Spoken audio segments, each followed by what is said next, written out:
Voilà, bonjour à tout le monde. Normalement, on est en live, donc il y a toujours un petit temps de retard entre le moment où vous allez nous voir et le moment où on va avoir vos premières réactions. Donc, on va attendre que vous soyez en ligne pour nous dire déjà si vous êtes là et si vous nous entendez bien. Voilà, donc je vois qu'il y a déjà quelques personnes qui sont connectées. Alors c'est vrai que c'est pas le meilleur moment pour faire un live, hein, puisqu'on est la veille de Noël et que ce soir, je pense que beaucoup vont réveillonner. Mais en même temps, je pense que c'était important de traiter de l'actualité, parce qu'après, on va tous prendre un peu de repos. Alors, est-ce que vous nous entendez? Est-ce qu'on peut avoir déjà quelques réactions?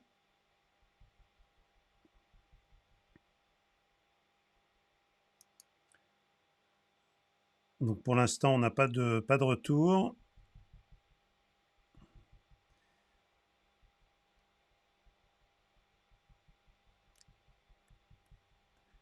Donc, ce matin, on accueille donc le docteur Laurent Bayer, qui est donc biologiste, qui dirige un laboratoire à Hyères, c'est ça Laurent? Tout à fait, ailleurs dans le Var. Voilà, et qui représente Biogroup, qui est un groupe de laboratoires important en France, puisque vous avez combien de labos, Laurent? On en a 870. Voilà.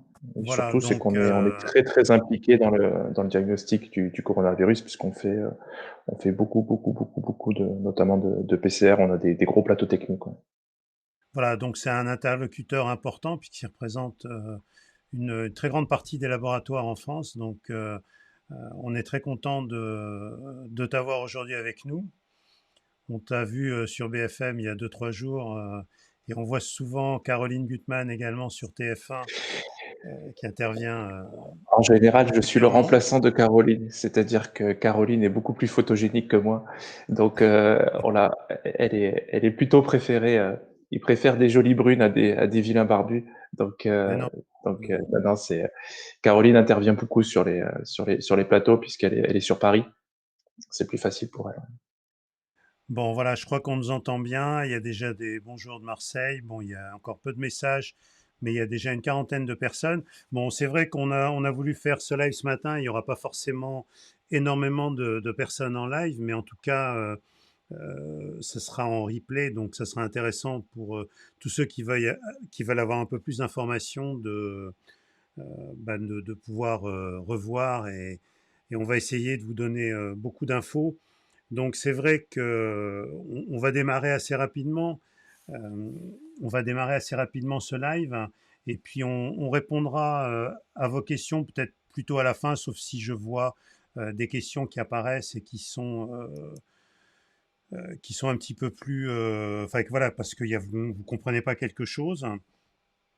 Alors c'est vrai que bon, l'idée de faire ce live, c'est avant tout de vous donner une information compréhensible parce que le problème aujourd'hui, c'est vrai que on a toujours peur. En même temps, je fais des réglages, hein, je suis désolé. Voilà, je vais agrandir un peu Laurent. Voilà, comme ça, c'est parfait. On a à peu près la même taille.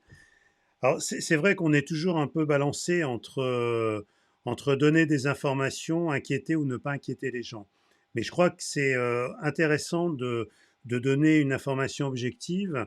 Et puis, enfin, ça c'est mon opinion personnelle, mais je crois qu'aujourd'hui, il y a beaucoup de doutes, beaucoup de questionnements parmi les gens, et en particulier sur ce qu'il faut faire, pas faire. Et là, je trouve que c'est un assez bon exemple pour montrer la complexité à laquelle nos responsables politiques sont confrontés, puisque là, par exemple, on est au début de quelque chose de nouveau, et ce qu'on va vous expliquer aujourd'hui sur un plan purement scientifique, par rapport à ce qui se passe, quelle doit être la bonne réaction? Est-ce qu'on doit s'affoler, ne pas s'affoler? Quelles sont les mesures qui doivent être prises? Est-ce qu'on doit fermer les frontières? Est-ce qu'on doit confiner? Est-ce qu'on doit affoler les gens, ne pas les affoler? Tout ça, c'est extrêmement compliqué et vous allez voir, quels sont les éléments de réflexion qu'on peut avoir, et vous allez vous faire votre propre opinion. Donc vraiment, l'objectif, c'est pas de vous affoler ou de pas vous affoler. Aujourd'hui, on va voir que il y a des choses qu'on sait, mais il y a encore beaucoup de choses qu'on ne sait pas. On va essayer de vous expliquer ça avec le maximum d'objectivité et de technicité. Voilà. Alors, je pense que Laurent, on va aujourd'hui découper notre intervention. On va parler peut-être pendant à peu près 1 heure, hein. On va parler d'abord des mutations, de ce qu'elles impliquent sur un plan de l'évolution de cette pandémie. Ensuite, on va parler des tests antigéniques, hein, parce que je sais que c'est un sujet qui vous préoccupe, vous qui êtes en première ligne des diagnostics. Et on verra aussi l'importance, justement, pendant ces fêtes de Noël, de bien se protéger et ce qu'il faut attendre et quelles sont les limites des tests antigéniques.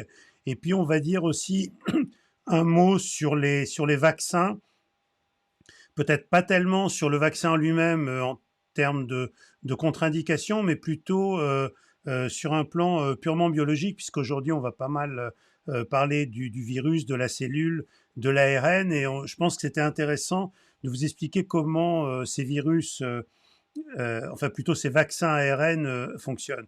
Voilà, donc on en dira quelques mots à la fin avec Laurent. Voilà. Donc, on est déjà 75 personnes, donc c'est bien, ça a pas mal augmenté. Donc, Laurent, encore merci du temps que tu passes avec nous et de tes explications qui, en général, sont très claires. Alors, on va peut-être commencer par le début. On parle de mutation. Alors, déjà, euh, la mutation, c'est pas quelque chose de nouveau pour le coronavirus. Est-ce que tu peux nous expliquer déjà ce qu'est une mutation? Bien sûr. Alors, tous les virus, tous, hein, sans exception, mutent. Nous-mêmes, nous avons des mutations. À partir du moment où vous avez de l'ADN ou de l'ARN qui se multiplie, si vous voulez, c'est une photocopie. Le corps ou le virus fait photocopier son ARN par la cellule, et c'est comme ça qu'il se multiplie et qu'il infecte les autres cellules. Il faut savoir que ces photocopies, des fois, il y a des erreurs. Donc, il y a des erreurs dans la photocopie, et il y a des systèmes qui corrigent ces erreurs, mais des fois, ces erreurs restent. Il faut savoir que plus l'ARN est long, il faut savoir que les virus à ARN ont une facilité à muter par rapport aux autres virus. D'abord, ça c'est le premier point. Donc ça on le sait depuis le début de l'épidémie, il y a déjà pratiquement 1700 mutations qui ont été référencées sur les coronavirus, sur le SARS-CoV-2. Donc c'est comme tu disais, c'est pas quelque chose de nouveau. On découvre pas la mutation, on n'est pas en train de paniquer parce qu'il y a une mutation qui vient d'apparaître. C'est pas, on est d'accord, il faut bien remettre les choses. 1700 variants déjà identifiés. Mais la plupart de ces mutations, elles ont lieu dans des zones de l'ARN qui ne servent à rien. Donc finalement, elles n'ont pas de conséquences. Et puis des fois, on a une mutation qui va être sur une zone bien précise, qui va modifier la forme d'une protéine, qui va modifier les caractéristiques d'un virus. Et c'est ça qu'il surveille. Et je dois dire que et ça, il faut féliciter les Anglais parce qu'on va parler de ce mutant qui est apparu à Londres. Il a été détecté très vite.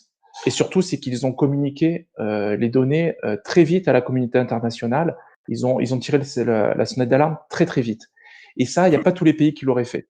Parce que des fois, eh ben, ils essayent de mettre un peu la poussière sous le tapis en attendant que ça passe. Non, non, là, ils ont prévenu. D'ailleurs, les conséquences, elles ont été pour eux quand même un peu compliquées pour les Anglais, puisqu'ils ont été tout de suite isolés internationalement, hein, sur tous les trafics. Donc voilà. Donc ces Oui, mutations, elles Laurent, sont juste connues. pour peut-être pour appuyer ce que tu dis, je lisais justement dans la presse que il y a eu dans le monde à peu près 288 000 séquençages qui ont été effectués, et l'Angleterre en a fait 150 000, 157 000 pour être précis, c'est-à-dire qu'ils ont fait plus de la moitié des séquençages.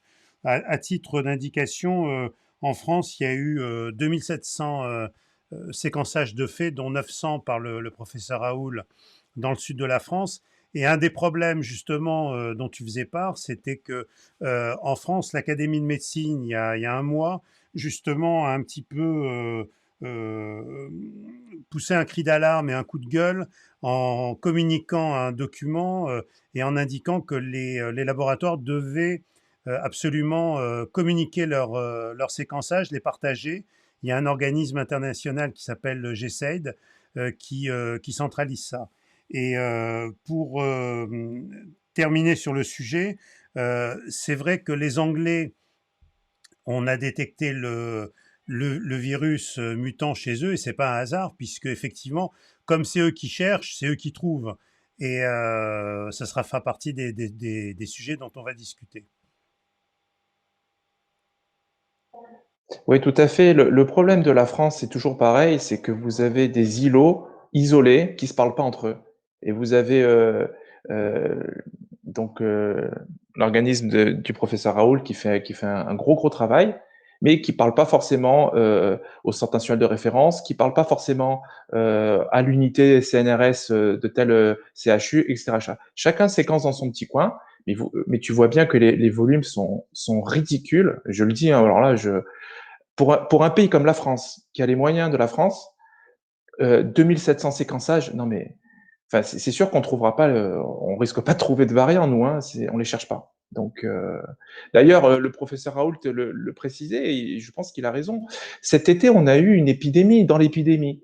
C'est-à-dire que cet été, on a eu énormément de jeunes qui ont été touchés avec des formes très, très, très bénignes. Alors, au début, on pensait que c'était parce que c'était des jeunes, c'est pour ça qu'ils avaient peu de symptômes. Mais nous, on était monté à pratiquement 70% des PCR positifs de jeunes qui étaient complètement asymptomatiques et la moyenne d'âge, c'était 20 ans. Alors on s'est dit oui, c'est parce qu'ils font la fête, eux, etc. Non, non, non, je pense que le professeur Raoult le dit et je pense qu'il a raison. Il dit que c'était un variant d'une forme plus bénigne qui touchait surtout les jeunes. Et c'est vrai qu'il y a eu peu ou pas de séquençage, donc on est peut-être passé à côté. Très bien, alors on va continuer donc justement sur, sur ce mutant. Donc, ce qui inquiète aujourd'hui donc les scientifiques, c'est le nombre de mutations en fait, c'est-à-dire toutes les différences qu'on a notées dans ce virus-là. Oui, alors c'est la première fois. Il faut savoir que depuis le début de l'épidémie, il compte 1 à 2 mutations par mois sur le coronavirus. Il trouve 1 à 2 variants tous les mois. Ce variant-là, il a 23 mutations d'un coup, ce qui est colossal. Et surtout, c'est que sur ces 23 mutations, il y en a 6 qui sont silencieuses, donc qui touchent des zones de l'ARN qui ne sont pas codées pour des protéines, et il y en a beaucoup qui sont touchés, qui touchent les autres, certaines protéines, notamment les protéines spike. En fait, il inquiète pourquoi? Parce que c'est la première fois que ce variant, c'est pour la première fois que ce variant cumule plusieurs mutations déjà connues sur la protéine spike. La protéine spike, c'est la protéine qu'on voit sur la capsule, hein, c'est les petits ergots rouges. Cette protéine, pourquoi elle est si importante? Premièrement, c'est elle qui permet au virus de rentrer dans la cellule. D'accord? Deuxièmement, c'est la protéine qui est la plus immunogène, c'est-à-dire que c'est la protéine qui va déclencher la réaction immunitaire de défense du corps la plus forte. Et troisièmement, c'est la protéine qui a été choisie, et d'ailleurs, c'est pour cette raison, pour le vaccin à ARN. Donc ça, on en parlera plus tard. C'est-à-dire que cette protéine-là, c'est une protéine qui est clé dans la physiopathologie du virus.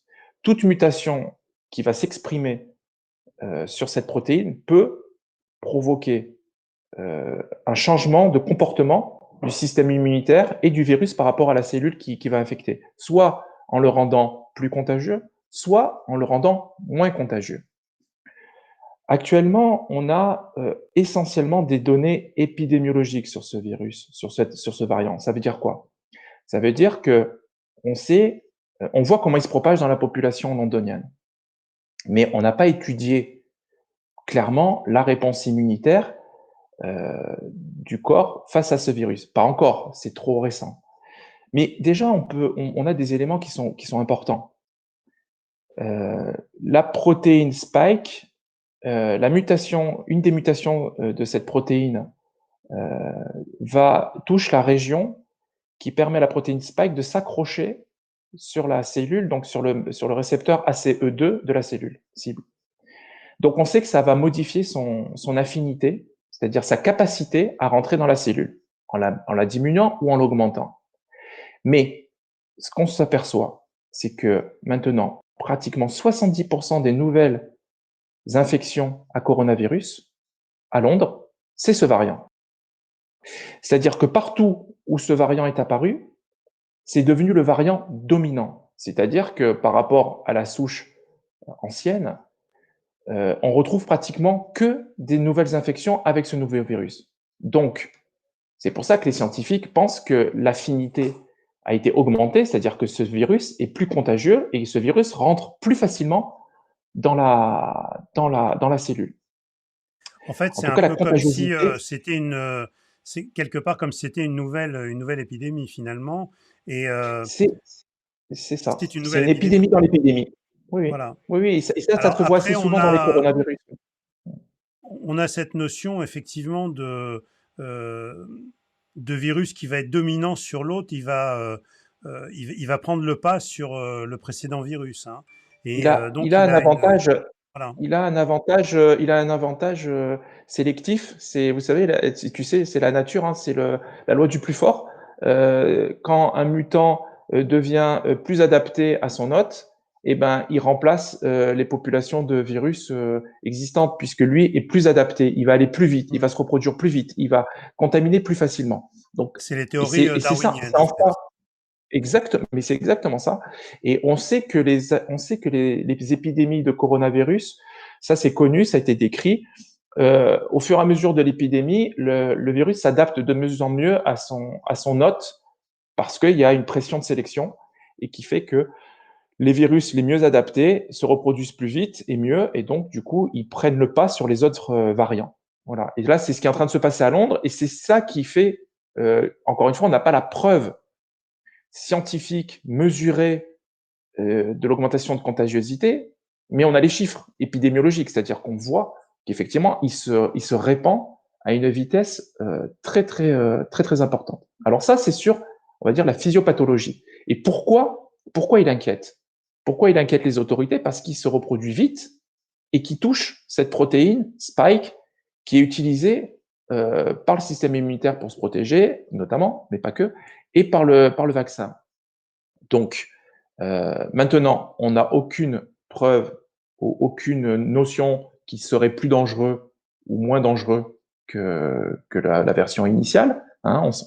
Cliniquement, on ne sait pas s'il est plus agressif. Donc, il y a beaucoup de choses qu'on ne sait pas encore. Mais ce variant-là étonne, voilà, par le nombre de mutations et par leur localisation qui sont, on va dire, malheureusement mal placées parce qu'elle lui confère un avantage sans doute par rapport aux autres variants. Alors, ce qu'on peut dire, hein, pour résumer précisément, parce que je sais que les gens sont inquiets. Donc aujourd'hui, ce qu'on peut dire, c'est que a priori, on pense que ce virus est plus contagieux, qu'il est en train de prendre le dessus sur le précédent variant et qu'il a tendance à être prédominant. Donc plus de contagiosité, on en est quasiment sûr. Par contre, on ne sait absolument rien aujourd'hui sur la virulence. Est-ce qu'il est aussi virulent? C'est-à-dire, est-ce qu'il va donner des formes aussi graves, moins graves, plus graves? Ça, on ne sait pas. On est d'accord, Ça, hein? on le sait pas, et il reste aussi une interrogation sur, du coup, là, le troisième volet, la réponse immunitaire. Mhm. Est-ce que la protéine a assez changé pour que ce nouveau variant échappe au système immunitaire d'une personne qui a déjà été infectée par l'ancien virus? Ça, Voilà, c'est donc alors important parce les que questions, voilà, alors, les questions auxquelles on va essayer de répondre aujourd'hui, on va essayer de répondre aujourd'hui, c'est qu'en est-il, bon, d'abord des tests diagnostiques aujourd'hui. Est-ce que les tests que l'on a actuellement permettent de le détecter? Est-ce qu'on sait qu'on a ce variant ou pas? Est-ce que les gens qui ont déjà eu une première infection par le coronavirus risquent de réattraper cet autre virus? Est-ce qu'ils vont en faire une maladie peut-être un peu moins forte? Et est-ce que le vaccin va fonctionner? Alors, on n'a pas toutes les réponses, mais on Ouais. va évoquer toutes ces questions-là qui sont des questions pratiques et que je pense qu'aujourd'hui tout le monde se pose. Alors déjà, peut-être en termes de diagnostic, comment ça se passe aujourd'hui? Où est-ce qu'on en est? Alors, en termes de diagnostic, vous savez qu'il y a deux grandes catégories de tests. Il y a les tests PCR et les tests antigéniques. Le test PCR, lui, va chercher des séquences d'ARN, donc du matériel génétique, directement après une phase d'amplification. Donc, c'est pour ça que c'est la méthode de référence. C'est parce que c'est la plus sensible et elle est très spécifique. Les tests antigéniques, eux, sont des tests qui sont beaucoup plus rapides, puisqu'il n'y a pas de phase d'amplification, mais qui recherchent des protéines à la surface du virus. D'accord? Donc, c'est deux approches complètement différentes. La PCR va chercher de l'ARN, les tests antigéniques va chercher des protéines. Il faut savoir on va parler d'abord des tests antigéniques. Les tests antigéniques, euh, ils ont deux cibles principales. Vous avez des tests antigéniques qui recherchent la protéine N, qui est la protéine de la nucléocapside, et vous avez des tests qui cherchent la protéine Spike. Ça représente les tests antigéniques qui recherchent la protéine Spike représentent à peu près un tiers de ce qui est sur le marché en termes de nombre de tests.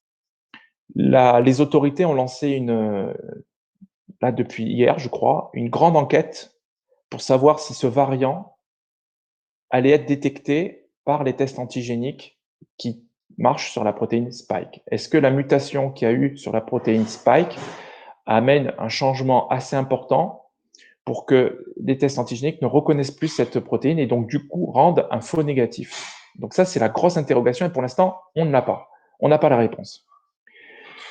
Concernant les tests PCR en France, Excuse-moi, est-ce que ouais. pour l'instant, est-ce qu'il est question de retirer ces tests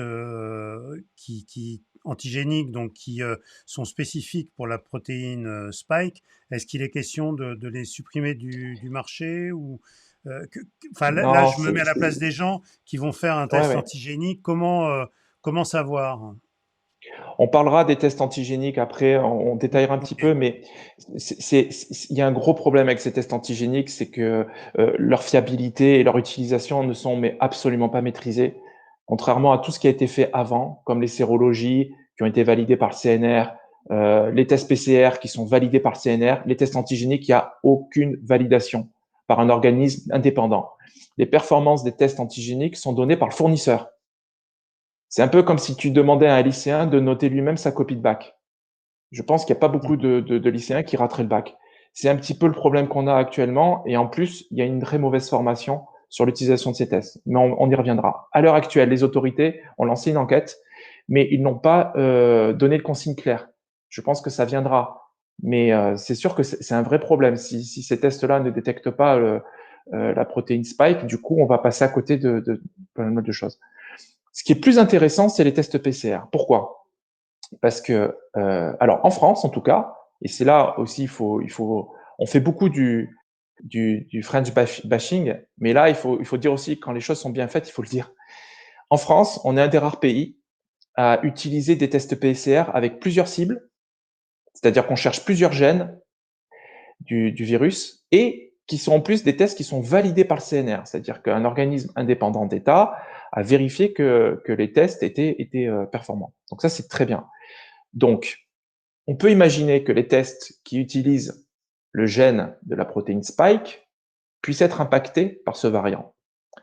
Et ça ne touche que 2 réactifs sur la soixantaine de réactifs qui existent. C'est-à-dire, ça ne change rien au diagnostic. Si vous avez un variant, vous aurez une PCR positive.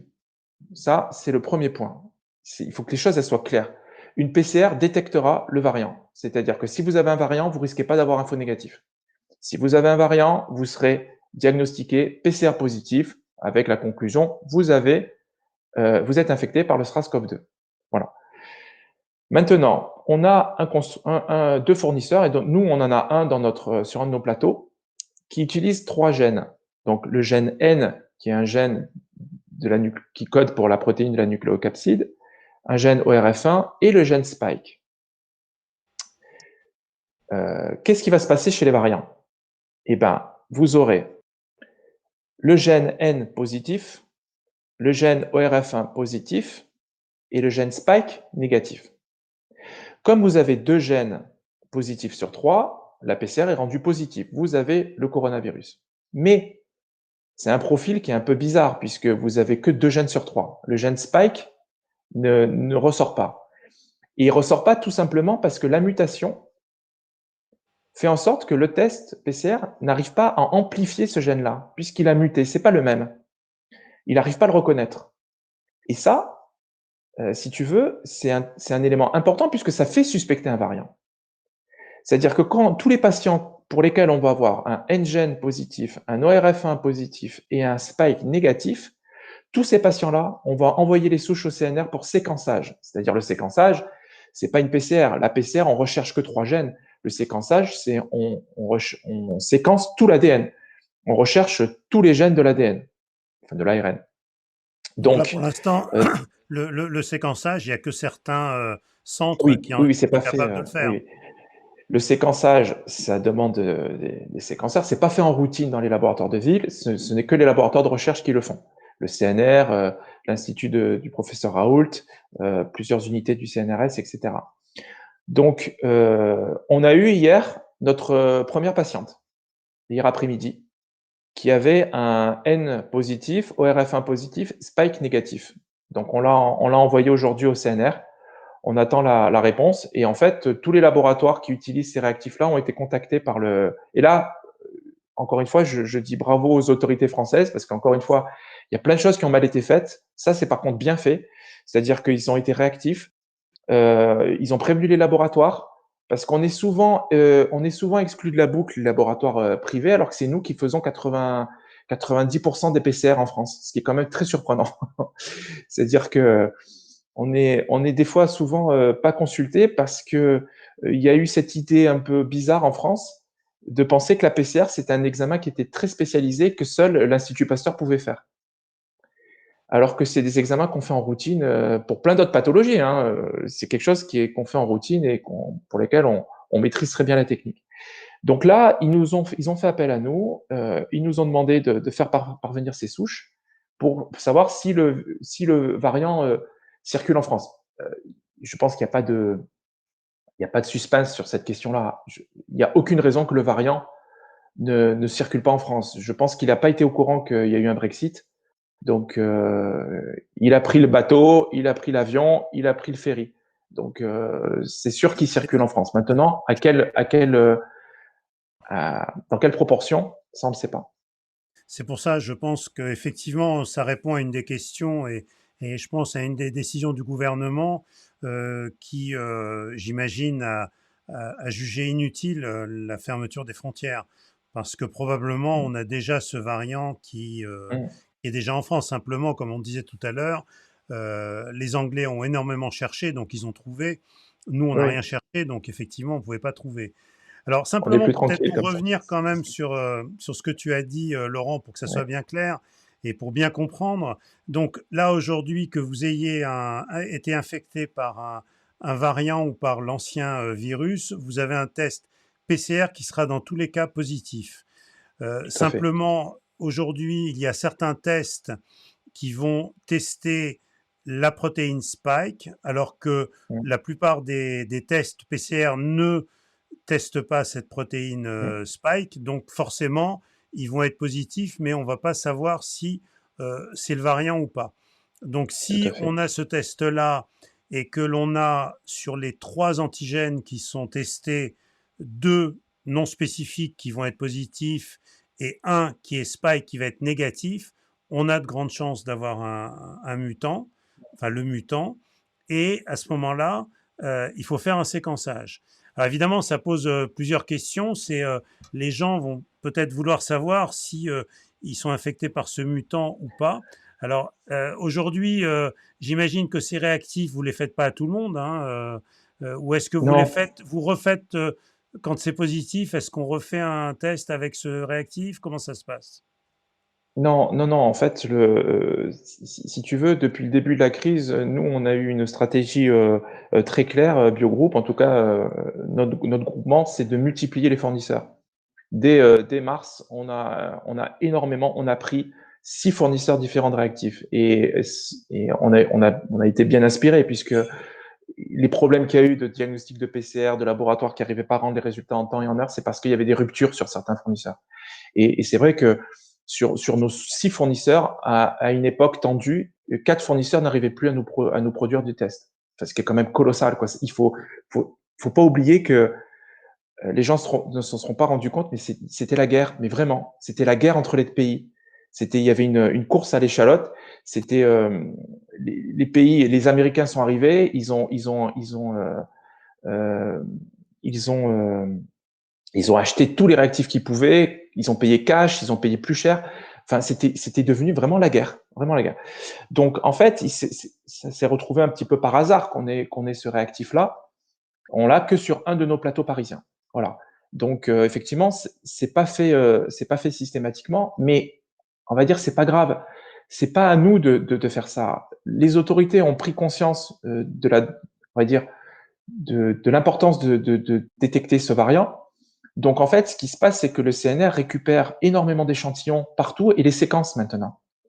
C'est-à-dire que ils se sont mis en mode vraiment, là on le cherche. Donc quand bien même nous, on ne ferait qu'une partie de nos patients là-dessus, c'est pas grave. Le CNR et toutes les unités de recherche le cherchent, ce variant, et demandent tous les hôpitaux, notamment, de leur faire parvenir des souches au hasard, et ils les séquencent systématiquement. Il n'y a que comme ça qu'on le trouvera. Hmm. C'est sur le tout venant. Donc, si tu veux, on va dire, c'est pas important en soi. C'est une petite particularité, c'est que nous, effectivement, on peut suspecter un variant, mais ça ne change rien pour le patient. Le diagnostic, il est toujours positif. Ça ne change rien dans sa prise en charge. Voilà. Ce que ça peut changer, c'est qu'effectivement, les patients soient contactés par les unités de recherche pour pouvoir récupérer le virus vivant ou pour pouvoir entrer dans un protocole d'étude. Voilà, pour justement surveiller ces patients, pour comprendre la physiopathologie de ce variant. Ouais, en fait, je pense que c'est important de bien comprendre que c'est pas forcément important pour les personnes individuellement de savoir s'ils ont le mutant ou pas, et que C'est là ça. on est plus dans une problématique de santé publique et d'évolution et de contrôle et de compréhension de la pandémie. C'est Alors, exactement ça. Ouais. j'ai vu passer deux questions. On va quand même y répondre parce qu'elles me paraissent intéressantes. En tout cas, ça va être rapide. On est bien d'accord, Laurent, que le mutant d'Afrique du Sud ou d'autres mutants ne sont pas le même que celui de Londres, hein. On est d'accord? Non, mais ils les ressemblent. Ils ressemblent, c'est-à-dire qu'ils partagent la même mutation, notamment sur la spike, qui le rend plus contagieux. C'est-à-dire qu'ils ont exactement, c'est la N501Y, je crois, la mutation. Donc, il la retrouve dans le mutant d'Afrique du Sud et dans le mutant londonien. Et d'ailleurs, ils pensent que c'est la première fois qu'ils ont identifié cette mutation. Alors c'est marrant parce que quand on lit ce genre d'informations, on comprend le cheminement et on comprend les informations qu'on a eues cet été, par exemple. Ils ont retrouvé cette première mutation, tu sais où? Dans des Non. visons. Ah oui. Et Et tu oui, penses que donc tu comprends c'est la pourquoi même, ils. c'est la suite de ça? Alors, ils pensent que c'est la suite de ça. C'est-à-dire que la première mutation, la N501Y, a été retrouvée dans des élevages de visons et ils ont vu que c'était un mutant qui se transmettait de l'animal à l'homme. Donc, c'est pour ça qu'ils ont abattu fortement. Il y a eu des abattages massifs hein, de visons.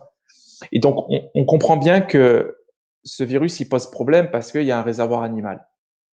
Et c'est ce qui donne ces aspects de courbe des fois un peu incompréhensibles, puisqu'on se dit, mais je comprends pas. Normalement, il n'était pas censé y avoir deuxième vague, il n'était pas censé y avoir troisième vague. Voilà, c'est pour ça que ce virus, il rend humble, parce que autant on connaît les coronavirus, autant on connaît l'immunologie, etc., les mutations, tout ça, c'est des choses, des mécanismes qu'on connaît. Autant en termes d'épidémiologie, effectivement, c'est des chaînes complexes. Et des fois, il y a des intervenants inattendus, comme un animal qui vient se mettre au milieu, qui fait muter. Voilà, pourquoi? Parce que ces élevages, tu vois la promiscuité de ces visons. Donc le virus, il s'est éclaté dans les élevages de visons. Il s'est multiplié. Et encore une fois, plus le virus se multiplie et plus il favorise les mutations. Ouais, plus il y a Donc, d'erreurs dans le copie et voilà, un élevage de 20 millions de visons, t'imagines, voilà. Et c'est terrible parce que les informations qu'on a eues cet été sur les abattages voilà, de visons, bon, on s'est dit, bon. Et là, maintenant qu'on commence à comprendre les conséquences que ça a. Voilà, c'est quand même, voilà. Et donc, le mutant d'Afrique du Sud, il est lui aussi très contagieux. Donc, c'est pour ça que ça nous laisse penser que ce virus londonien, puisqu'il a la même mutation, il est contagieux. C'est encore un autre élément, mais il est différent. Il est différent. Et par contre, effectivement, il est carrément responsable de la deuxième vague en Afrique du Sud. Donc, ce qui montre quand même sa contagiosité. est-ce que dans l'histoire naturelle des virus, est-ce que, parce que enfin, les notions que j'ai, c'est que au fur et à mesure de ces mutations, la plupart des virus sont de moins en moins, on va dire, virulents. Donc, est-ce que c'est quelque chose qu'on observe? Est-ce que là, on est dans quelque chose de, là aussi, un peu exceptionnel? Qu'est-ce que tu en penses? Pour la virulence, on sait pas, on sait pas encore. On sait pas encore, pour que ce soit pour le virus sud-africain, il semblerait, mais ça n'a pas été confirmé, qu'il touche plus facilement le jeune parce qu'il y a des charges virales qui sont plus importantes, donc c'est pour ça qu'il est plus contagieux et qu'il y aurait un peu plus de formes graves chez le jeune, mais ça reste quand même à confirmer. Non, ce qu'on sait, c'est que souvent, au fur et à mesure d'une épidémie, effectivement, le virus s'adapte de mieux en mieux à son hôte, c'est-à-dire qu'il devient de plus en plus efficace pour infecter l'hôte. Mais ça ne veut pas forcément dire qu'il est plus virulent. C'est-à-dire qu'il peut très bien perdre de la virulence parce qu'une mutation va taper sur une protéine qui était responsable de sa virulence. Ça, c'est vraiment, on va dire, au petit bonheur la chance. La virulence n'est pas un, comment dire, la virulence du virus n'est pas un avantage adaptatif. Voilà. Autant C'est une si conséquence ça plutôt. contagie, voilà, c'est une conséquence malheureuse, on va dire, d'une mutation. Alors que les mutations qui agissent sur sa contagiosité lui donnent un avantage sur les autres virus. Et donc, il va devenir le virus dominant. Alors qu'au contraire, la virulence, si le virus tue en 48 heures, eh ben, l'épidémie risque de s'arrêter vite, puisque les gens infectés vont pas avoir le temps de transmettre. Tu vois, c'est un petit peu pour ça que certains virus qui tuent très rapidement, les épidémies sont contenues très facilement. Donc là, c'est pas du tout le cas. C'est pas du tout le cas. La virulence du virus semble ne pas bouger, en tout cas. Mais en tout cas, c'est pas un avantage adaptatif. Donc, je ne pense pas qu'au fur et à mesure de l'évolution du virus, on aille forcément vers une plus forte virulence. Tant mieux. Mais ça peut arriver. Et ça, c'est, on va dire, c'est le pas de bol, quoi. C'est-à-dire que si la mutation, elle touche une partie du génome qui est impliquée dans la virulence, eh ben, il peut y avoir des effets. Ouais. Alors, tout à l'heure, j'ai vu passer une remarque et on va quand même y répondre pour pas qu'il y ait de doute là-dessus. Les gens, je pense, font la confusion entre le fait que en fin d'infection, on puisse retrouver 2 gènes sur 3 et ils confondent ça avec le nombre de Mm. cycles. Donc, ça n'a rien à voir, hein. Laurence, tu peux repréciser les choses. Ouais, c'est terrible, c'est terrible ces débats. Ça fait 8 mois que. Non, mais j'en peux plus d'entendre que les PCR, il y a des faux positifs. Enfin, les- à force de simplifier et à force de faire parler des non-experts, c'est-à-dire tout le monde donne son avis sur tout. Donc, j'allais dire, moi je suis biologiste, je vais parler de ce que je sais faire, c'est-à-dire du diagnostic par des tests et évaluer la performance des tests. C'est mon métier. Tout ce qui sort d'un laboratoire, ça a été évalué, ça a été vérifié. Voilà, ça c'est notre métier. Donc, quand on parle, un biologiste parle de tests, écoutez-le. Quand un cardiologue commente un ECG, écoutez-le aussi. Quand un diabétologue parle de tests PCR, voilà, il faut mettre un bémol. Les tests PCR, ils amplifient énormément, donc ils sont très sensibles. Les gens appellent faux positif. Alors, si je retrouve de l'ARN dans votre nasopharynx, ça ne veut pas forcément dire que vous êtes contagieux. D'accord? Mais ça veut dire que vous avez été, en tout cas, en contact avec le virus à un moment ou à un autre. Donc, on arrive maintenant à peu près à évaluer si la personne excrète beaucoup de virus ou pas. Je m'explique. Quand vous utilisez, il y a plusieurs notions, et ça c'est très important que la personne ait posé la question, comme ça on clarifie les choses. Imaginons, j'ai un test avec trois gènes. Je cherche 3 gènes. Vous venez au laboratoire, vous faites le test et je vous rends un gène positif, le N gène positif. Dans ces situations-là, ça peut correspondre à deux choses. Soit c'est la fin d'une infection et il reste des débris de virus dans les cellules. Et les cellules se multipliant, elles multiplient aussi le petit bout de virus qui reste. Mais vous n'êtes pas infectieux puisque vous n'avez pas la particule virale entière. Mais c'est important de le dire. Soit c'est le début d'une infection, parce que le virus est en train de se multiplier.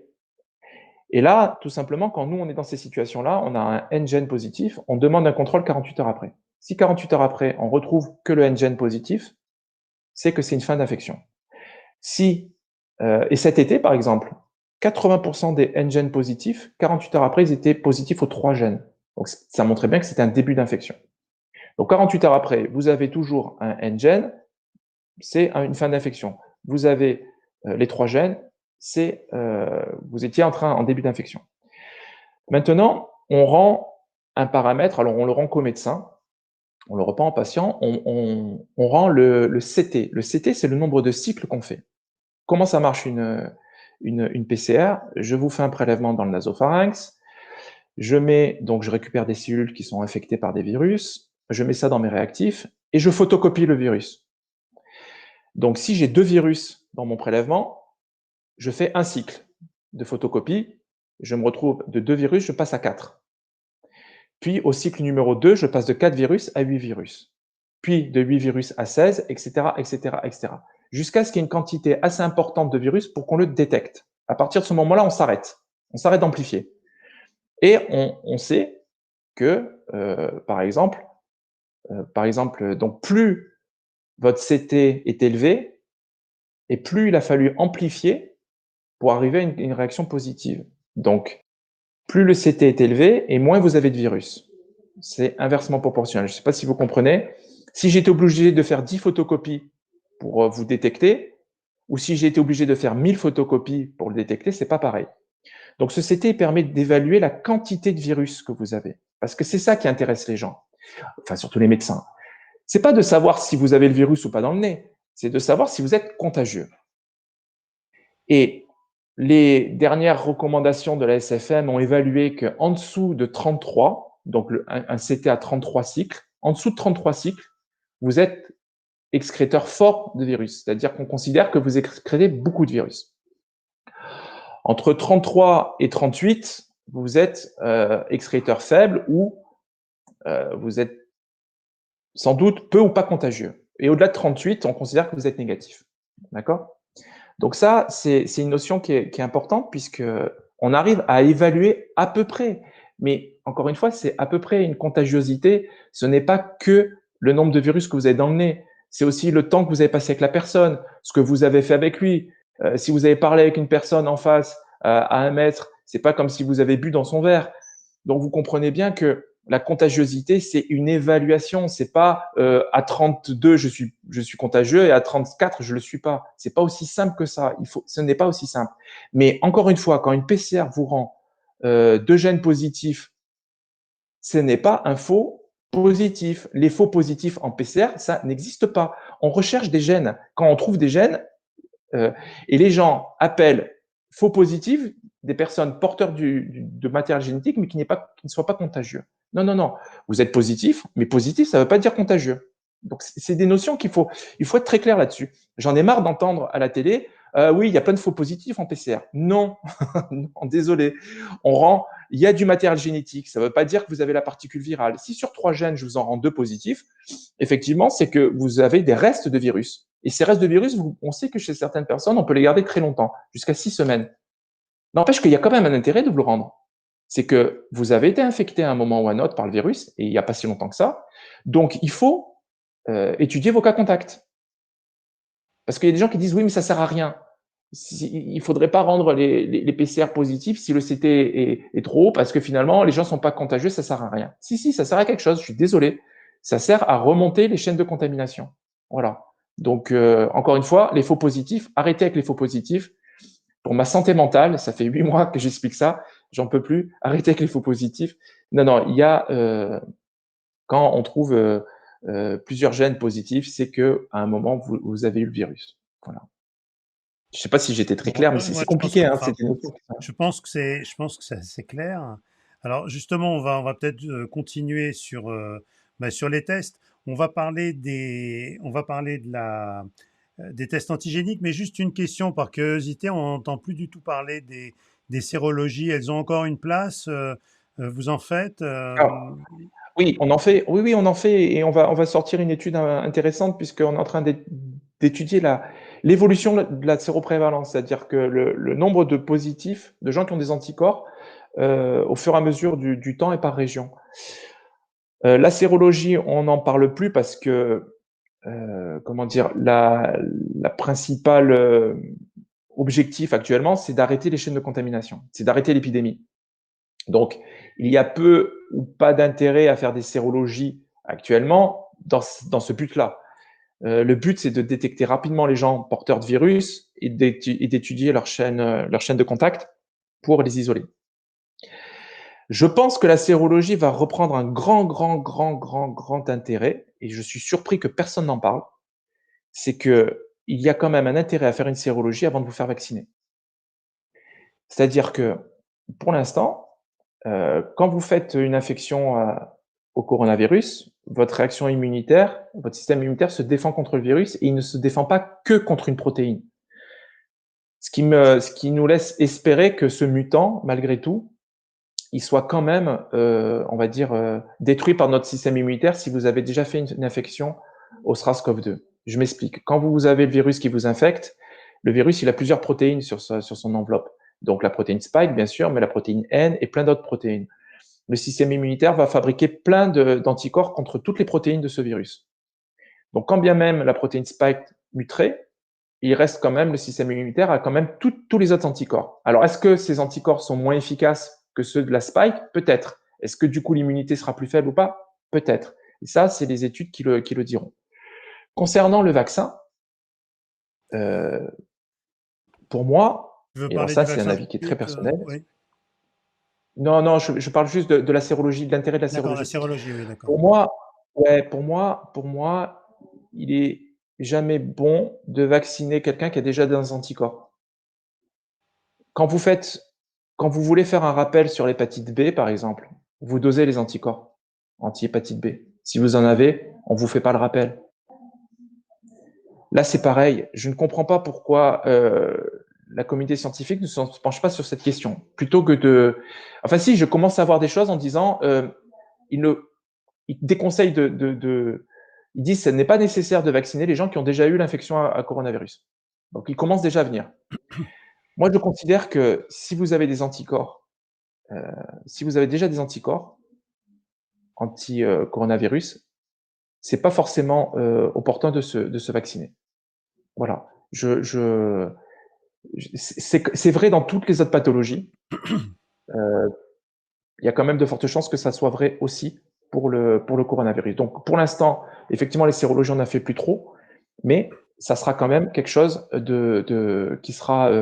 qui risque de revenir finalement de se dire, bon, ben, avant de me faire vacciner, est-ce que je fais une sérologie? Est-ce que j'ai des anticorps? Est-ce qu'il y a un intérêt à me faire vacciner? Ça, c'est peut-être la démarche de demain. Et pour l'instant, il n'y a pas de recommandation officielle, mais Ça risque d'arriver. il serait logique. Ben oui, ça paraît logique. Petite parenthèse sur les J'ai sérologies, si vous les faites, faites-les dans un laboratoire parce que, encore une fois, on les fait sur sérum et pas sur sang total comme au bout du doigt. Sur sang total, c'est bien moins bon que sur sérum. Alors, juste une petite question assez rapidement, Laurent, on pose la question des tests salivaires. Où est-ce qu'on en est? On n'en parle plus non plus. Alors, les tests salivaires, alors, là, je fais un peu de French bashing, c'est que ils ont été inscrits à la nomenclature de biologie, c'est-à-dire que concrètement, le code existe, on peut faire des tests salivaires et ils seront remboursés, mais personne nous a expliqué comment les faire. C'est-à-dire qu'encore une fois, c'est pas juste, je prends un écouvillon, je vous le mets dans la bouche et puis je fais un test salivaire. C'est plus compliqué que ça. La salive, c'est quand même un liquide dans lequel il y a beaucoup de protéines, beaucoup du mucus, etc., qui peut gêner la PCR. Donc, aucun fournisseur nous a expliqué comment le faire. Est-ce que quel volume de salive on prend? Comment on le prend? Comment on traite la salive avant? Est-ce qu'on doit la liquéfier? Est-ce qu'on doit faire un premier traitement avant pour pas qu'il y ait d'interférence, etc. Quelles sont les études qui ont montré qu'il fallait... Tu comprends? C'est-à-dire qu'à chaque fois qu'on teste ou qu'on fait quelque chose de nouveau dans les laboratoires, on teste tous les cas de figure et on étudie toutes les interférences et tout ce qui pourrait impacter la qualité du résultat. C'est ça notre métier. On évalue. Et ça, tout ce travail-là, il n'a pas ou peu été fait. Donc, théoriquement, on est capable de le faire, mais on ne sait pas comment. Donc, ce qu'on sait, c'est qu'ils sont moins bons. On sait que c'est qu'ils sont moins bons que le nasopharynx parce que, comment dire, on sait qu'il y a moins de virus dans la salive. Ça ne veut pas dire qu'il n'y en a pas, mais on sait qu'il y a moins de virus dans la salive que dans le rhinopharynx. Donc, on préfère toujours le rhinopharynx. On fait des prélèvements salivaires. En fait, on ne fait pas de prélèvement salivaire. Chez les personnes qui ont du mal avec le prélèvement du nasopharynx, mais quand je dis du mal, c'est pas parce qu'ils ont peur ou parce que c'est qu'on peut vraiment pas leur faire parce que soit c'est un bébé, soit c'est une personne qui a des déviations de la cloison nasale et on peut vraiment pas leur faire le rhinopharynx. On leur fait de l'oropharyngée, c'est-à-dire qu'on va sur les amygdales, c'est-à-dire qu'on reste quand même sur un prélèvement de muqueuse. On reste pas sur du liquide prélevé. Donc les tests salivaires pour l'instant, eh ben, c'est un peu stand-by. C'est-à-dire qu'on attend les recos des fournisseurs et dans quel cadre on peut utiliser ce test salivaire et comment l'utiliser. Alors, une question également pratique, je pense, je ne l'ai pas vu poser, enfin, j'ai pas vu forcément toutes les questions, mais euh, le problème des recontaminations avec ce mutant, ça remet quand même un peu la question quand même aujourd'hui des recontaminations.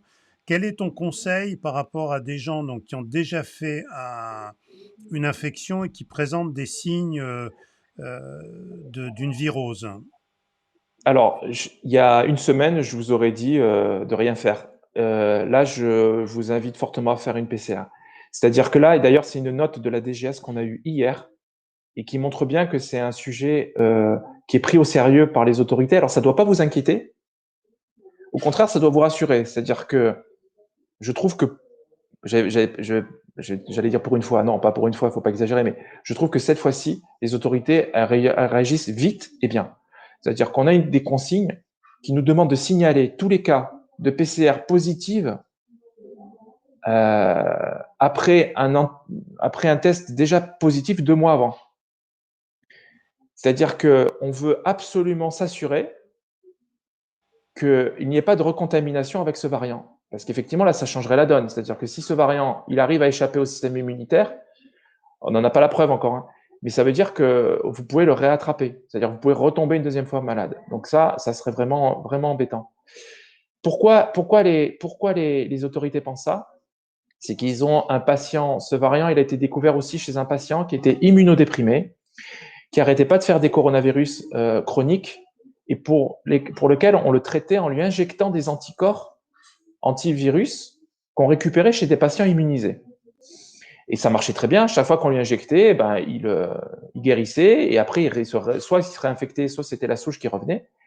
Et puis, ce patient, il a échappé au traitement, c'est-à-dire que l'injection d'anticorps ne lui faisait plus rien. Ce qui montrait que le virus n'était plus sensible à ce cocktail d'anticorps. Alors, donc ça fait suspecter que le virus échappe au système immunitaire. Alors, oui et non, parce que premièrement, c'est chez une personne qui est immunodéprimée, c'est-à-dire qu'il n'a pas toutes les défenses. Peut-être que chez une personne immunocompétente, il y a aussi l'immunité cellulaire qui va aider et qui fait qu'on ne rattrapera pas. Mais quand même, ça a quand même posé la question aux autorités, aux scientifiques, et ça, ce point-là, ils veulent le vérifier très vite. Et ça, c'est très bien.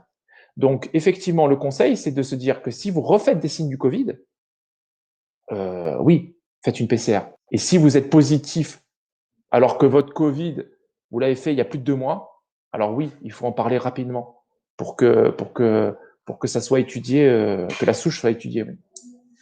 On est bien d'accord que si vous avez fait un Covid et que vous n'avez plus de signes, hein, vous n'avez pas de fièvre, vous n'avez pas de signes de maladie, c'est pas la peine de multiplier les examens. Non, On non, est non. d'accord. Non, non, non, non. Et Mais vraiment, même, si vous présentez des signes d'une réinfection. Oui, mais même, et là, je vais le dire aussi, une chose aussi qui est très, très importante, c'est que quand vous êtes diagnostiqué avec une PCR positive, vous n'avez pas besoin de refaire une PCR après pour Merci, retourner j'en avais travailler. pas tenu Vous compte. vous n'avez pas besoin d'une PCR négative pour retourner travailler. Vous n'avez pas besoin d'une PCR négative, etc., etc. Je sais qu'il y a des employeurs qui insistent pour ça, mais les employeurs ne sont pas des médecins. Euh, donc, une PCR positive, vous êtes diagnostiqué, vous vous confinez 7 jours, vous portez le masque 14 jours strictement, et voilà, c'est fini, point, on n'en parle plus. Ça ne sert à rien de refaire des PCR. C'est là que vous avez des PCR qui sont positives avec un ou deux gènes, et on se retrouve avec voilà. Il faut aussi bien utiliser le test. Juste une question rapide que j'ai vue passer. Tout à l'heure, tu parlais de vérifier avec une sérologie avant de se faire vacciner.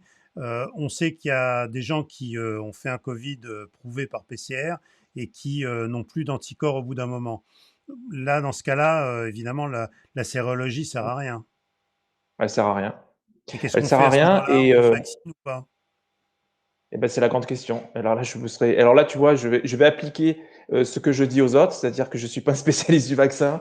Donc là, je donnerai pas mon avis parce que, D'accord. sincèrement, c'est pas ma spécialité. Là, il faut demander à des immunologistes. Je pense que personne n'a la réponse, hein. Sincèrement, je pense Bon, que personne n'a la réponse voilà. parce que c'est pas parce que vous avez plus les anticorps que votre système immunitaire, votre système immunitaire n'est quand même pas naïf. C'est-à-dire qu'il a déjà connu le virus. Donc, on pense que même les gens qui n'ont plus d'anticorps sont soit protégés, soit s'ils le rattrapent, ils ne feront pas d'une forme grave. Voilà. Ça, c'est ce qu'on pense, ce qui serait logique. Mais pour l'instant, bah, le vaccin est trop récent pour qu'on sache. Voilà, je ne sais pas du tout Ben, je qu'est-ce que crois que ça va donner. c'est effectivement, c'est vrai qu'on a tendance un peu à schématiser, à penser à tout ou rien. Et justement, Mm. j'ai vu passer une étude la semaine dernière assez intéressante. Et Gilles Besnénou en avait parlé dans un de ses lives. On expliquerait en particulier en Afrique le fait qu'il y ait eu très peu de contagion par le fait qu'ils aient une forme d'immunité acquise parce qu'ils ont beaucoup plus de coronavirus là-bas Mm. qui sont endémiques. Et donc, du coup, il y a une forme d'immunité collective qui s'est créée. Donc, c'est vrai que ce sont des phénomènes quand même très, très compliqués. Oui, Et oui, il y a une pression de sélection sur le continent africain qui est pas la nôtre, hein. C'est-à-dire que c'est vrai ils sont plus résistants parce que la médecine c'est pas la même, hein, et que les personnes fragiles, malheureusement, ils ont une mortalité infantile qui est forte, hein, quand même. Donc ouais. effectivement, ils ont des systèmes immunitaires qui sont très stimulés. Ouais. Alors, parce que le temps tourne, ça fait déjà presque une heure qu'on est Oui. ensemble, on va parler quand même rapidement des tests antigéniques. Euh, alors, je sais que Caroline Gutmann est intervenue sur TF1 pour expliquer qu'il fallait faire attention. Alors, quelle est la situation au niveau des tests antigéniques qui sont très populaires aujourd'hui? On a un gros problème, les biologistes, avec ces tests-là pour deux raisons. Premièrement, c'est la première fois qu'on met si vite sur le marché des tests qui n'ont pas été évalués par le CNR. Comme je le disais en introduction, tous les tests de diagnostic ont été évalués par le CNR, c'est-à-dire les tests sérologiques, les tests PCR, tous, Tu sans peux rappeler exception. ce qu'est le CNR? C'est le Centre national de référence. Donc, c'est un organisme public, indépendant, qui a une multitude de souches, une multitude de sérums et qui teste les performances des tests. C'est-à-dire qu'il y a deux notions à vérifier. C'est la sensibilité. La sensibilité d'un test, c'est sa capacité à détecter le virus. Et la spécificité, c'est-à-dire sa capacité à ne pas rendre de faux positifs. Le problème de ces tests, c'est que les performances annoncées de ces tests, c'est du déclaratif. Ce sont les fournisseurs qui disent, voilà, mon test, il a une sensibilité de 96%. Ça veut dire quoi, une sensibilité de 96%? Ça veut dire que sur 100 malades, 100 personnes infectées par le virus, mon test va être positif chez 96 de ces patients. Et finalement, je ne vais en rater que 4% de faux négatifs, ce qui est très faible. Oui, mais quand vous lisez les études, et là, c'est pas les biologistes qui parlent, c'est l'étude d'Henri Mondor, qui a testé 6 trousses. Donc Henri Mondor, la PHP, hein, donc c'est pas des affreux capitalistes de biologistes, hein, comme on est souvent Mm. accusé de faire ça pour, comme dans une démarche commerciale. C'est Henri Mondor, sur les 6 tests, il n'y en a pas un qui arrive à plus de 80% de sensibilité. Et même encore plus loin, ces tests-là, en fonction de la population, ils ont une sensibilité qui tombe à 20% chez les asymptomatiques. Il faut bien comprendre, mais c'est logique, ces tests antigéniques, on ne découvre pas les tests antigéniques. Ces tests antigéniques existent et on les utilise, nous les biologistes, pour d'autres pathologies. On les utilise pour la grippe, on les utilise pour le VRS, etc., etc. Vous les utilisez d'ailleurs avec les tests de grossesse, hein, ce sont des tests antigéniques. Maintenant, ces tests antigéniques, ils n'ont pas de phase d'amplification. Donc on sait que leur sensibilité est plus faible que la PCR. C'est pas possible qu'ils aient une sensibilité aussi bonne. Et quand vous voyez un constructeur, un fournisseur qui vous dit que sa sensibilité est 96%, c'est-à-dire presque meilleure qu'une PCR, vous pouvez douter de ça. Les études montrent que la sensibilité est très faible. Et pourquoi, d'ailleurs, les premières recommandations de l'HAS, donc la Haute Autorité de Santé, quand les tests antigéniques, je ne sais pas si vous vous souvenez, mais quand les tests antigéniques sont sortis, ils étaient réservés aux personnes symptomatiques les 4 premiers jours et pas chez les personnes fragiles. Pourquoi? Parce qu'ils savaient qu'il y avait un problème de sensibilité, qui ratait des gens positifs. Là, le gouvernement a décidé de l'ouvrir à tout le monde. Et là, pour moi, c'est dramatique. Dramatique, pourquoi? Parce que pour les patients, c'est pareil.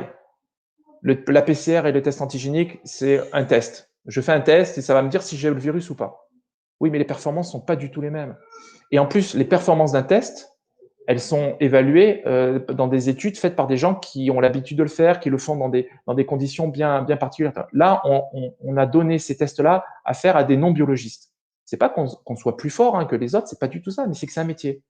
Il suffit pas de verser 3 gouttes sur une petite savonnette et de lire le résultat pour que le résultat soit correct.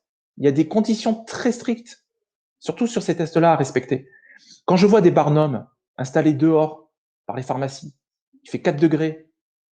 Le test antigénique, il est basé sur une réaction antigène-anticorps. À 4 degrés, la réaction antigène-anticorps, elle se fera pas. Donc tout ce qui est fait, en dehors, ça sera négatif.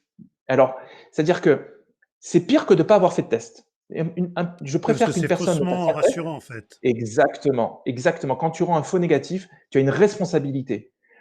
Et les premières recommandations de l'HAS, elles étaient très claires. Ces tests antigéniques étaient à réserver chez la personne symptomatique les 4 premiers jours. C'est là où ils sont le plus performants. Et dans le cas où tu ne pouvais pas avoir de PCR dans les 48 heures. C'est-à-dire Oui, qu'il faut c'est-à-dire toujours que préférer la PCR au test antigénique. Quand tu ne peux pas faire de test PCR, oui, il y a un intérêt à faire un test antigénique. Ces tests antigéniques, ils ont un intérêt. Le médecin de SOS Médecin qui est à 23 heures au chevet de la petite mamie qui a 80 ans, qui a 42 fièvres, oui, il lui fait un test antigénique. Oui, ça a de l'intérêt. Mais on est en train de faire. C'est pas que c'est un mauvais outil, c'est qu'il est mal utilisé. Le marteau, c'est un très bon outil pour planter des clous. Mais enfin, si tu l'utilises pour visser un écrou, tu vas pas y arriver. Bah, c'est-à-dire qu'en fait, je pense On en est là en avec les tests écoutant, antigéniques. Ouais. effectivement, je pense qu'il y a 2 conclusions pratiques. C'est que, pour les asymptomatiques, finalement, l'intérêt, il est si vous êtes en bonne santé, l'intérêt, il est quand même, très faible et il n'a d'intérêt et il va vous renseigner que si c'est positif. Si c'est négatif, vous devez absolument pas, baisser la garde et là, moi, je suis particulièrement inquiet, et beaucoup de médecins le sont, sur cette soirée de Noël où beaucoup de personnes ont fait des tests antigéniques qui reviennent Ouais. négatifs et qui se disent ben c'est bon, on n'a rien, on va pouvoir baisser la garde. Il faut comprendre ce que ça veut dire une sensibilité de 20% chez les asymptomatiques. Hein. Et encore une fois, c'est pas je vous donnerai les liens si vous voulez de l'étude d'Henri Mondor. Hein. C'est pas nous qui le disons parce que encore une fois, souvent quand on dit du mal des tests antigéniques, les biologistes, alors que c'est notre métier, on est taxé de démarche commerciale en nous disant oui, mais parce que vous faites moins de PCR. Arrêtez, les tests antigéniques, je peux les faire. Donc si c'était une démarche commerciale, je les ferais les tests antigéniques. Si c'était que pour l'argent, c'est pas qu'on peut pas les faire, c'est qu'on veut pas les faire. On veut pas les faire parce qu'ils présentent des performances moins bonnes, même s'ils sont faits Actuellement, vous faites correctement. pas de dans votre réseau, vous faites pas de tests antigéniques? Aucun. Non, non, non, non, non, aucun. Il n'y a aucun intérêt à le faire. On rend les PCR en 12 heures et c'est le même prélèvement. C'est-à-dire que c'est un prélèvement nasopharyngé. Il y a aucun intérêt. Si c'était un prélèvement salivaire que le patient pouvait faire lui-même, ça aurait un grand intérêt, même si les performances sont plus faibles. Moi, le conseil que je donne, c'est si vous pouvez attendre 12 heures ou 24 heures pour avoir votre test PCR, faites un test PCR au lieu de faire un test antigénique. Point. Maintenant, vous n'êtes pas forcément obligé de faire un test, comme disait Michel, c'est pas un totem, et ça j'aime bien le terme parce qu'effectivement ça vous protège pas de tout de faire un test antigénique, un test de diagnostic, que ce soit antigénique ou PCR. Mais si vous choisissez un test, faites plutôt une PCR. Le test antigénique, réservez-le aux situations où vous ne pouvez pas faire autrement. Vous avez votre avion demain, Mhm. pour une raison X ou Y, le laboratoire ne peut pas vous rendre le résultat PCR à temps, faites un test antigénique. Oui, pas de problème. Mais sinon, préférez un test PCR, et les situations où vous ne pouvez pas attendre 24 heures pour avoir un résultat test, elles sont quand même très faibles. Donc, euh, j'imagine que tu dois être assez réservé sur les grandes campagnes de dépistage, ou tu penses que ça a un intérêt de dépister tout le monde avec des tests antigéniques? Alors, il y a, pour un test, il y a toujours un intérêt individuel et un intérêt collectif. L'intérêt individuel, c'est quoi? C'est je fais un test pour savoir si j'ai ou pas le virus. Donc, dans cette démarche-là, il faut utiliser les tests les plus fiables, les plus sensibles. Maintenant, si sur une population, tu veux attraper des positifs chez des gens qui ne se seraient pas fait tester, parce que c'est ça la campagne de dépistage finalement. Mhm. C'est je vais toucher une population qui n'a pas, si j'avais pas fait cette campagne, ne se serait pas fait dépister. Donc là, les tests antigéniques, il aurait sa place. Mais premièrement, ça s'adresse souvent à des gens qui sont asymptomatiques, donc la sensibilité est trop faible. Deuxièmement, ces tests ne sont pas pratiques, c'est-à-dire qu'ils sont faits à la main. Donc de croire qu'on pourra faire des milliers et des milliers de tests par jour, c'est pas possible. J'allais dire, nous, on utilise des machines sur nos PCR et on arrive à saturation, alors que fait à la main, c'est juste pas possible. Et troisièmement, tu vois le succès très mitigé de ces campagnes, parce que, encore une fois, c'est un prélèvement nasopharyngé, euh, c'est compliqué.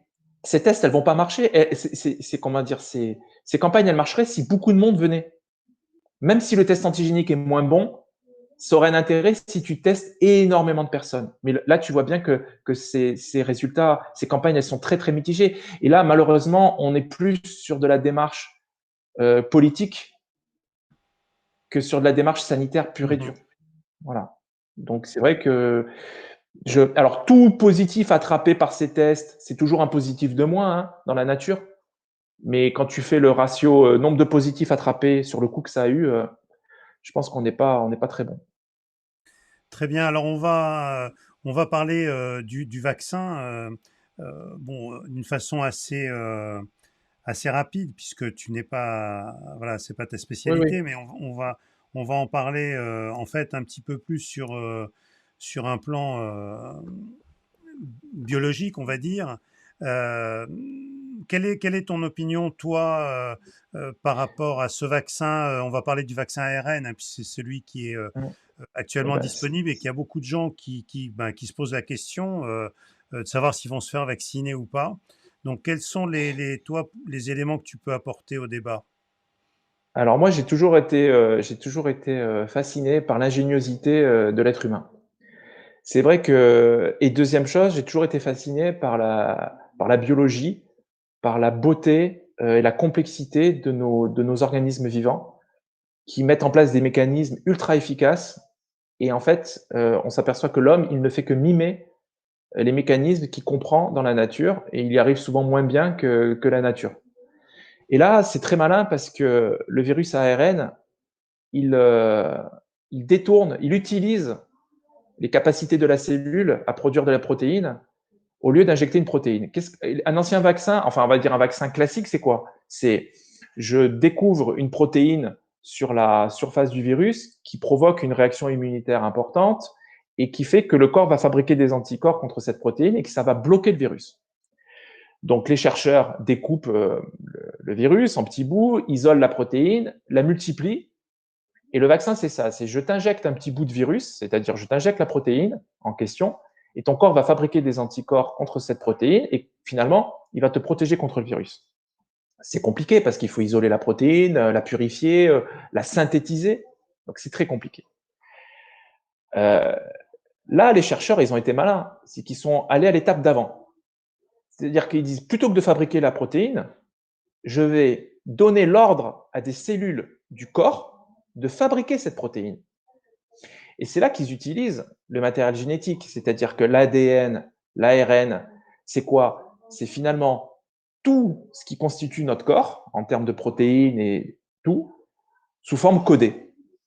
Donc, ils ont récupéré le code pour la protéine S, la protéine spike, qui est la protéine la plus immunogène et surtout la protéine qui permet de rentrer dans la cellule. Donc, s'il y a des anticorps qui bloquent cette protéine, eh ben, le virus ne peut plus rentrer dans la cellule et donc vous êtes protégé contre le virus. Donc, ils ont pris ce petit fragment de code et ils ont dit quoi? Ils ont dit on va le donner à manger à la cellule et la cellule va se mettre à le multiplier et va produire la protéine.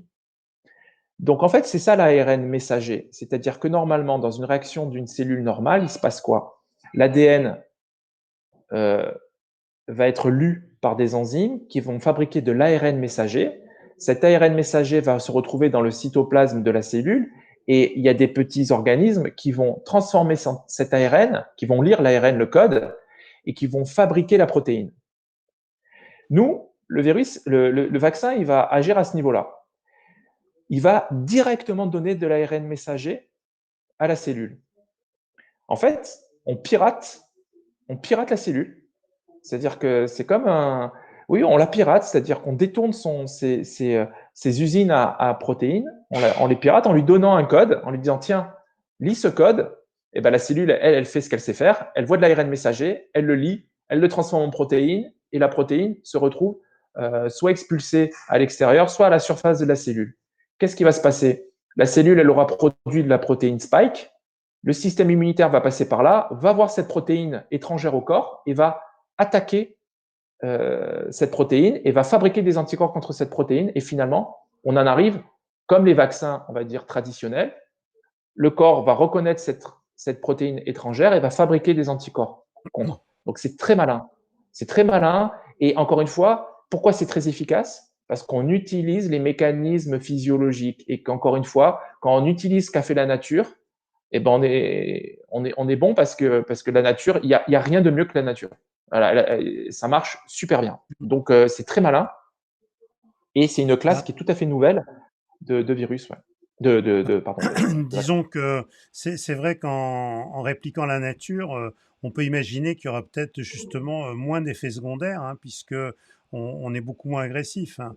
Moi, je trouvais que Oui, c'était cette... on n'est pas obligé de mettre des adjuvants, notamment parce Ah, que les adjuvants, on est obligé de stimuler parce que des fois la protéine, elle n'est pas assez immunogène, donc on est obligé de rajouter plein de choses pour faire que le cocktail marche.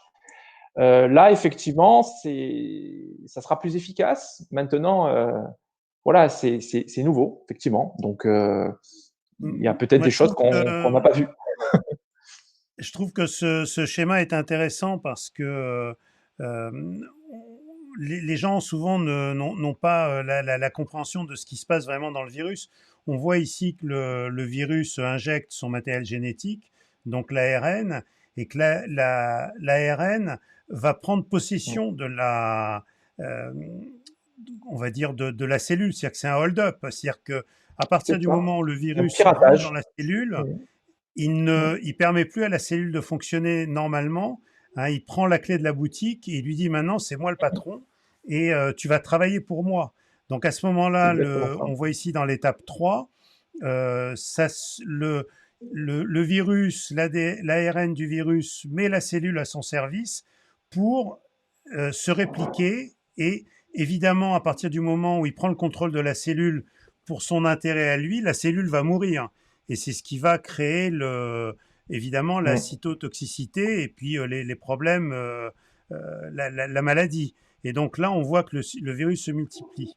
Alors que dans le vaccin, on injecte une petite partie simplement de l'ARN et cette Mmh. partie-là va répliquer uniquement La protéine, ouais. la Mmh. protéine. Donc, Et pas le virus entier, ouais. Tout Voilà, à fait, donc c'est vrai que quand les gens disent moi j'ai peur qu'on m'injecte une partie d'ARN, c'est quand même ce que fait le virus, et d'une façon tout à fait. beaucoup plus virulente. Ah, plus virulente et plus agressive et plus efficace, effectivement, puisque comme tu l'as très bien dit, le parallèle est très bon. C'est-à-dire que le virus, lui, le vaccin ne mime qu'une partie du cycle du virus. Parce qu'il se passe quoi? C'est que quand le virus infecte la cellule, effectivement, il pirate la cellule, il lui fait faire fabriquer ses protéines et son ARN, et c'est la cellule qui refabrique des virus, qui relargue, et ces nouveaux virus infectent les virus d'à côté, les cellules d'à côté. Alors qu'effectivement, avec le vaccin, la cellule ne va produire qu'une partie du virus, que la protéine spike, et du coup, eh ben, ça s'arrête là. C'est-à-dire qu'il n'y a que les cellules qui ont été infectées qui vont produire du spike, et ça va s'arrêter là. Il n'y a pas de propagation. Voilà. Bon, je crois on a pas mal, on a pas mal discuté. Je crois que c'est l'intérêt aussi de pouvoir parler comme ça par rapport à des interventions que l'on voit des fois sur les chaînes d'information où les médecins ont finalement très peu de temps et on est plutôt dans des polémiques. Là, on a pris le temps d'expliquer Oui. et je pense que C'est ça. quand on comprend, ben, on est un peu moins inquiet, Ouais. hein.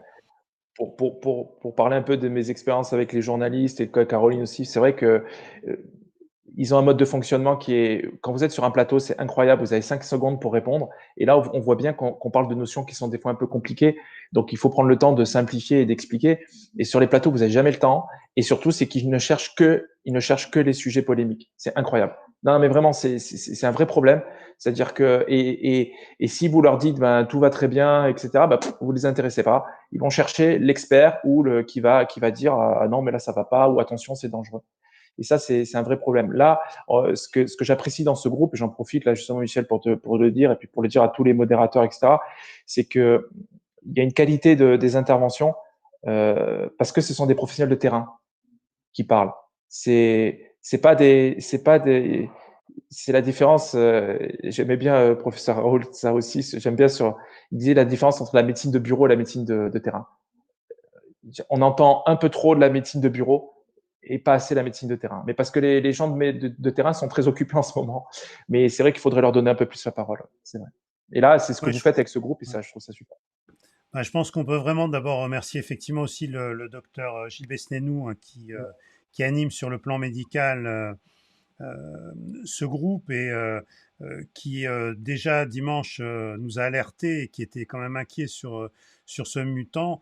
J'en profite aussi pour remercier les, les modérateurs du groupe, en particulier Cadeau, car je sais que c'est pas toujours simple parce que les gens sont inquiets et souvent on a plus tendance à aller dans des polémiques et des discussions que de revenir aux réalités, comme tu disais, du terrain et puis aux réalités scientifiques. Donc c'est ce qu'on a essayé de faire aujourd'hui. Donc peut-être en résumé quand même pour faire une synthèse vraiment très très rapide, le mutant, je pense que c'est un sujet vraiment à suivre. Pour l'instant, il n'y a pas d'inquiétude démesurée à avoir. Je pense il faut être simplement attentif, voir si véritablement ce mutant va être beaucoup plus contagieux et est-ce qu'il va être plus virulent ou pas. Pour l'instant, on n'en sait rien. Sur les tests antigéniques, il faut vraiment les laisser à leur place et ne pas être faussement sécurisé par un test négatif, surtout si vous êtes asymptomatique, et ne pas hésiter en cas de doute à faire plutôt des PCR. Effectivement, maintenant, les labos sont moins débordés, vous pourrez les Et avoir puis, beaucoup plus et puis, rapidement. et puis, et puis petite parenthèse, c'est que enfin le gouvernement a pris une décision qui est très bien, c'est que la sécurité sociale ne remboursera plus les tests PCR qui sont rendus au-delà de 48 heures. D'accord. C'est très important, c'est-à-dire que les laboratoires ne seront pas payés s'ils rendent des PCR. Toutes les PCR qui rendront, et c'est très bien parce que c'était ridicule de rendre des PCR à 8 jours. C'était même scandaleux que des laboratoires rendent des PCR à 8 jours, ça ne sert à rien. Donc là, la sécurité sociale ne paiera plus toutes les PCR qui seront rendues au-delà de 48 heures. Donc ça, c'est très bien. Je ferme la parenthèse, excuse-moi Michel. Oui, non, non, je pensais bien de le dire. Donc là, c'est vrai que c'est rapide. Et enfin, en dernier lieu, pour le vaccin, bon, je pense qu'il y a vraiment une dimension très particulière au vaccin parce que c'est quelque chose qu'on injecte, donc il y a toute une symbolique là aussi qui fait que les gens ont un certain nombre de réticences et le vaccin en particulier en France a toujours été un sujet de polémique et de débat. Nous, on a essayé de placer ça sur un plan qui est purement scientifique. Moi, je sais que je suis comme toi, je trouve que c'est assez extraordinaire quand même ce que les chercheurs ont fait dans des temps records, que c'est une recherche quand même qui n'est pas aussi rapide que ça, parce que c'est le résultat quand même d'années et d'années d'expertise dans ce type de technique. Et en tout cas, moi, je sais que je le ferai. Maintenant, c'est certain qu'il n'y a pas une sécurité à 100%, qu'elle n'existe pas en médecine. Et effectivement, il y a des risques. Maintenant, c'est à chacun de les évaluer, de voir ce qu'il a envie de faire. Et je pense aussi qu'il faut avoir une dimension collective. Et c'est vrai que en se vaccinant, on protège aussi les autres. Et ça, c'est quelque chose aussi qu'il faut intégrer. Voilà, je pense que on a à peu près fait le tour. Laurent, est-ce que tu as autre chose à rajouter? Non, non, ça va, j'ai assez parlé. Je vais vous laisser tranquille un peu parce que je parle beaucoup trop. Bon, bah écoute, merci Laurent. Et puis écoute, on aura l'occasion de se retrouver si il y a d'autres actualités. Encore, Ouais, encore vraiment merci. À très bientôt. Et on va souhaiter de bonnes fêtes à avec tout le plaisir. monde. Ouais, Profiter de ce réveillon voilà, et profitez de rester vos quand même proches. prudent. Ouais, ouais. Bonne fête à vous tous et protégez-vous. Ouais. Voilà. À très bientôt. Au revoir à tout le monde. Au revoir. Au revoir.